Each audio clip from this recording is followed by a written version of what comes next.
that doesn't feel good to pianists. That feels a little bit just sort of in your face with it all. So shy away from that.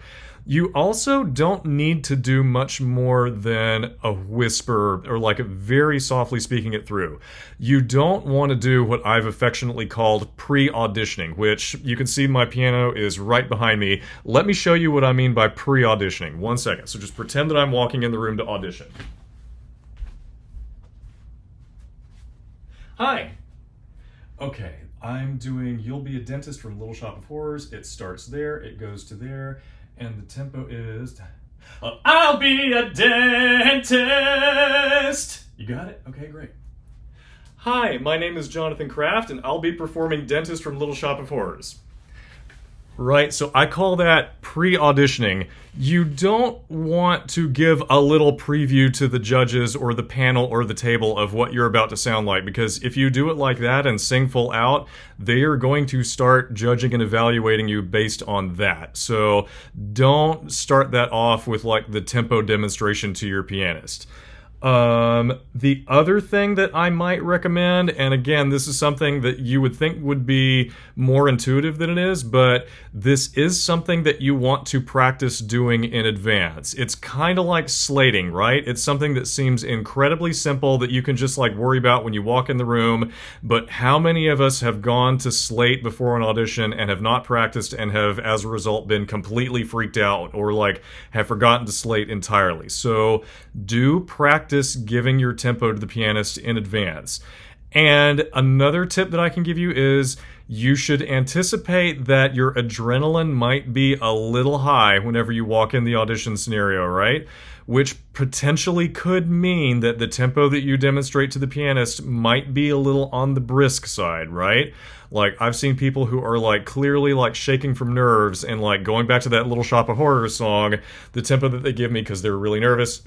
When I was younger, just a bad little kid, but my mama noticed funny things that I did, right? So anticipate that you might need to deliberately like give the tempo slightly slower to accommodate for those nerves, right? Because my job as a pianist is not to question your tempo. It's not to be like, oh, are you sure that that's what you mean? We don't have really time to talk through that in the moment. And for all I know, like, you're deliberately wanting it to go faster because you're making specific acting choices, or your voice teacher told you to go faster, or any number of reasons that are not my place to like question. So anticipate that you might be a little brisker than usual because of nerves or adrenaline. And then the last tip that I'll give you going along with that is it's not a terrible idea to like have a metronome marking written in your music. I know a lot of audition pianists will actually have a metronome in the room with them, and so it's real easy to punch in, oh, okay, this is quarter note equals 72 on the metronome, and they click it on and hear what it sounds like, and great. That's not something you can rely on, but it's a good fail-safe. So the last thing I'll talk about today in this tutorial video is how to pick an effective introduction for these cuts, because since you are just doing 16-bar cuts, you're probably not going to start at the very beginning, and you're probably going to be starting somewhere in the middle, which means that you need to figure out a good way for the piano to start you off or like play you in. And for this portion of the video, I'm actually going to go over to my piano. So, the most common and default introductions in audition cuts are usually either 2 bars or 4 bars. I can tell you a common question that I get is, do these 2 bars or 4 bars count toward the 16 bars? The answer to that is no, that they do not. The 16-bar cut is only inclusive of the 16 bars that you sing. The 2 or 4 bar introduction does not count toward that. Common question that I get. So yeah, 2 bars versus 4 bars. The general guideline I give to people is that 2 bars is really great for sort of like slower, balladier type music. So for instance, this is Corner of the Sky from Pippin. 2 bars would sound like this.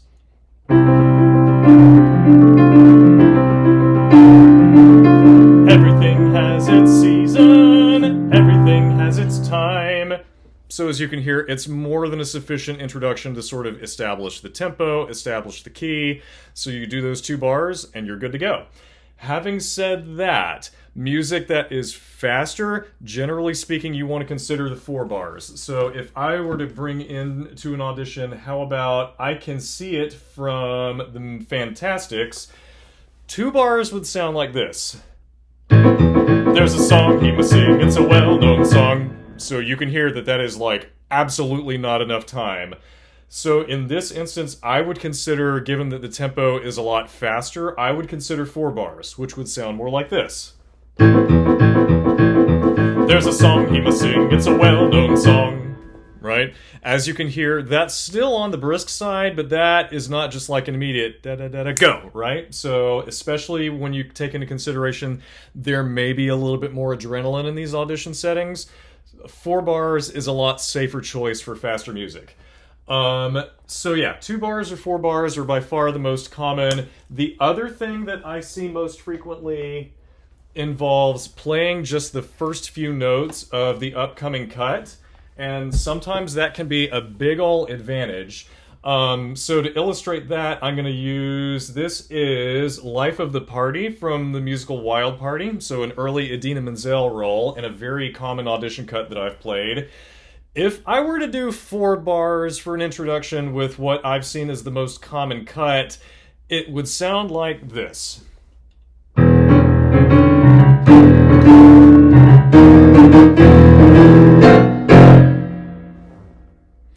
Does anybody have any idea what the next note might be?